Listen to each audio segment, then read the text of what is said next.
வாக்கு திருட்டு குற்றச்சாட்டு தொடர்பாக தேர்தல் ஆணையம் கண்டனம் தெரிவித்திருக்கிறது. மேலும் தகவலை செய்தியாளர் ரமேஷ் வழங்க கேட்கலாம்.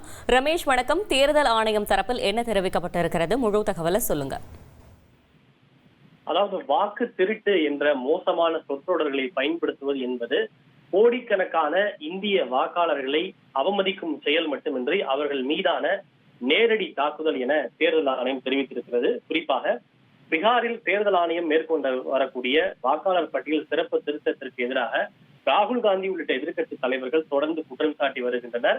குறிப்பாக தேர்தலில் மோசடி நடைபெற்றிருப்பதாகவும் வாக்காளர் பட்டியலில் மோசடி நடைபெற்றிருப்பதாகவும் குற்றம் சாட்டி வரும் எதிர்க்கட்சிகள் வாக்கு திருட்டு நடைபெற்றிருப்பதாக அந்த வார்த்தையை பயன்படுத்தி வருகிறார்கள். இந்தியில் சொல்வதென்றால் ஓட் சோரி என்கிற வார்த்தையை ராகுல் காந்தி மீண்டும் மீண்டும் பயன்படுத்தி வருகிறார். இந்த நிலையில் இந்த வாக்காளர் பட்டியல் சிறப்பு திருத்தம் குறித்து தேர்தல் ஆணையம் அன்றாட செய்தி குறிப்பு ஒன்றை வெளியிட்டு வருகிறது. இன்றைக்கு வெளியிட்டுள்ள அந்த அறிக்கையில் 1 person 1 vote, அதாவது ஒரு நபருக்கு ஒரு வாக்கு என்கிற அந்த சட்டம் தற்போது புதிதல்ல.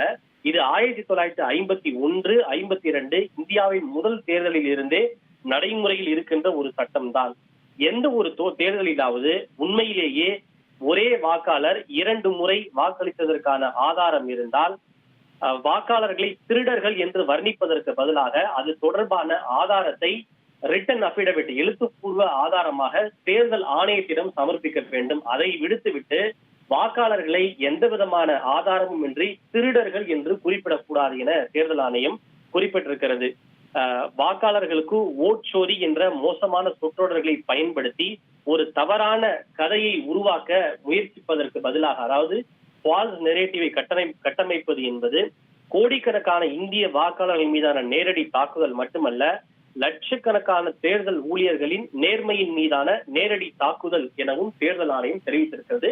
எனவே அப்படி உண்மையிலேயே யாரேனும் 2 முறை வாக்களித்ததற்கான ஆதாரம் இருந்தால் அதனை எழுத்துப்பூர்வ பிரமாண பத்திரமாக தேர்தல் ஆணையத்திடம் தாக்கல் செய்யுங்கள் என தேர்தல் ஆணையம் தெரிவித்திருக்கிறது. தகவல்களுக்கு நன்றி ரமேஷ். ட்ரெண்டை ஃப்ரெண்ட் ஆக்கிக்கோங்க. தந்தி டிவியின் சப்ஸ்கிரைபர்ஸ் அண்ட் ஃபாலோவர்ஸ் குடும்பத்துல நீங்களும் இணையுங்க.